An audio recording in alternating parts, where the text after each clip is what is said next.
Entre los años 60 y 70, intelectuales, artistas y jóvenes de todo el mundo cuestionan los límites del poder y discuten sobre las libertades individuales.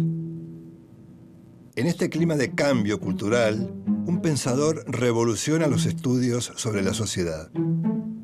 Obsesionado por los modelos de disciplinamiento, instala una nueva terminología para describir escenarios conocidos. Analiza el funcionamiento de los manicomios, las cárceles, los hospitales y los asilos de ancianos. Estructuras que lo llevan a redefinir los sistemas de poder instaurados y aceptados socialmente. Es así como en medio de la hoguera revolucionaria de los años 60 y 70, el filósofo francés Michel Foucault se convierte en el pensador más célebre del mundo. Modelo del intelectual versátil y polifacético, sus ideas inesperadas incomodan a la derecha y a la izquierda. A partir de Foucault es imposible mirar el mundo de la misma manera.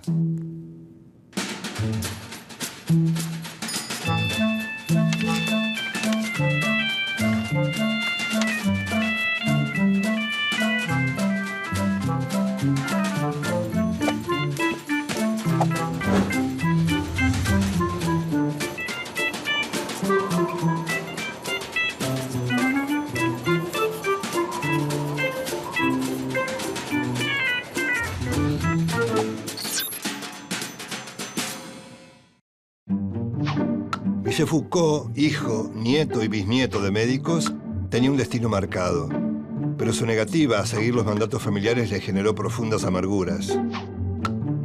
A una edad muy temprana descubrió su homosexualidad y también su profunda empatía por los seres que se mueven en los márgenes de la sociedad. Digno exponente de la modernidad, su objetivo fue iluminar las zonas de sombra de la sociedad y al mismo tiempo celebrar con alegría lo que llamó la fiesta del pensamiento. Sus estudios del sistema de poder parten del análisis de las cárceles. Foucault toma ese modelo de disciplinamiento social y lo amplía de manera inquietante a todo el espectro de los estudios sociales. Entre sus múltiples intereses, Foucault pone énfasis en la relación entre el poder y el saber. A partir del tópico saber es poder, se pregunta ¿cómo actúa el saber para articular el poder? Un grupo de poder establece qué es la verdad, pero no existe una verdad absoluta. Entonces, ¿qué significa saber?, se pregunta. El saber es lo que un grupo de gente comparte y que decide qué es la verdad. La verdad define lo correcto y lo incorrecto, la bondad y la maldad, lo normal y lo patológico. A través de esta verdad, el poder disciplinario controla la voluntad y el pensamiento en un proceso que él llama de normalización. Normalizar implica numerar y controlar a los individuos para que cumplan su rol dentro del cuerpo social. ¿Y cómo se normaliza a un cuerpo social? Por medio del lenguaje. Estas reflexiones están incluidas en Arqueología del Saber, donde afirma que aunque nos parezcan naturales o evidentes, los saberes o discursos son fruto de determinadas condiciones. Las prácticas sociales han creado un lenguaje que se apoya en definir a algo por su opuesto. Este lenguaje define al discurso. La palabra discurso alude a cualquier cosa escrita o dicha. Pero Foucault le da además un sentido específico. Discursos son los escritos pertenecientes a un área de saber técnico y provisto de un saber específico. Estos temas los amplió en otro de sus grandes aportes teóricos, las palabras y las cosas. El discurso sobre la locura producido por psiquiatras, psicólogos, trabajadores sociales y otros expertos define la locura como anormal. La locura es anormal, por lo tanto, define la normalidad. Que los anormales sean excluidos no significa que no sean importantes. La gente normal se ocupa de estudiar la anormalidad de manera incesante y obsesiva. A través de la anormalidad, por lo tanto, se establecen las relaciones de poder en una sociedad. La persona normal tiene poder sobre la anormal. El psicólogo define al loco, los médicos a los pacientes y los abogados son la contracara de los delincuentes. Estas reflexiones nacen en Suecia, donde vive una suerte de exilio voluntario a principios de los años 50. Allí escribe Historia de la locura en la época clásica. La locura implica la exclusión de cierta gente a través del confinamiento y el encierro. En lo que llama el Gran Confinamiento, describe que en el siglo XVIII, 1 de cada 100 parisinos fue encerrado. Locos, criminales y hasta epilépticos fueron confinados. En Vigilar y Castigar, Foucault describe los pormenores del suplicio y descuartizamiento de un condenado en 1757 en París.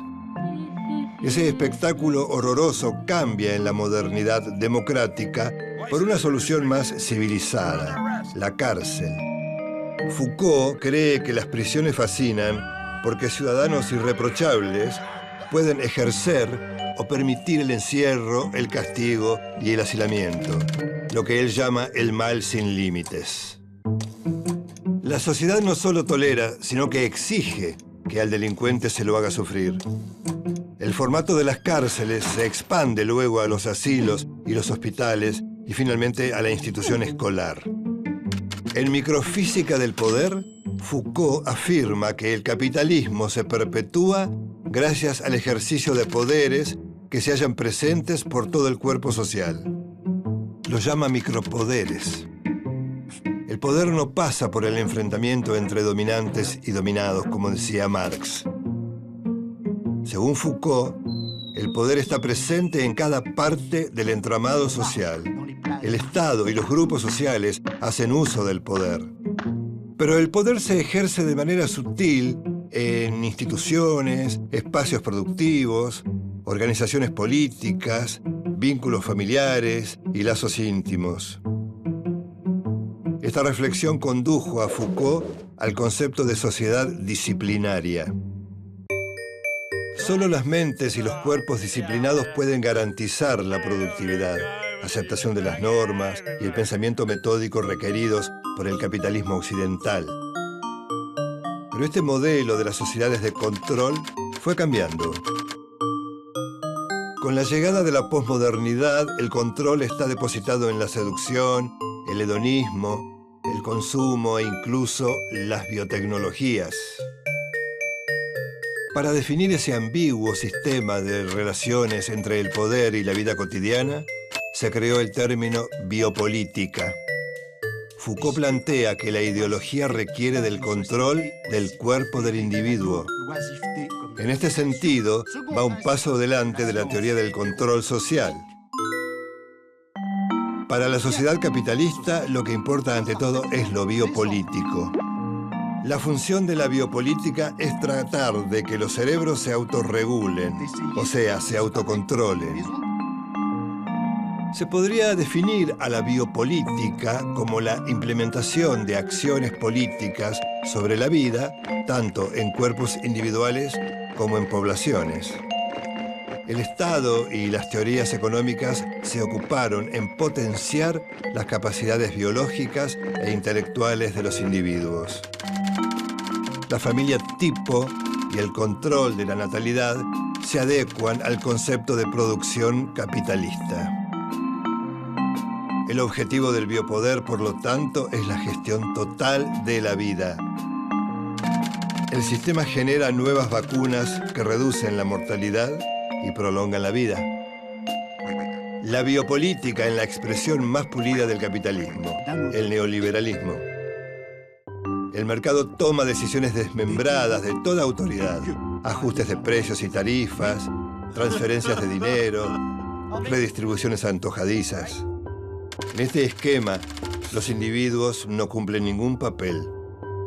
no es la explotación que denunciaba Marx, sino de la exclusión progresiva de masas de indigentes a los que se niega identidad. Según Foucault, las relaciones de poder varían debido a la resistencia. La libertad ética es un modo de resistencia a la trama de la biopolítica. Foucault coincidía con lo que un siglo antes había dicho su admirado Friedrich Nietzsche. El hombre de la modernidad es un ser centrado en sí mismo, incapaz de grandes deseos, dedicado a preservarse y a evitar el dolor.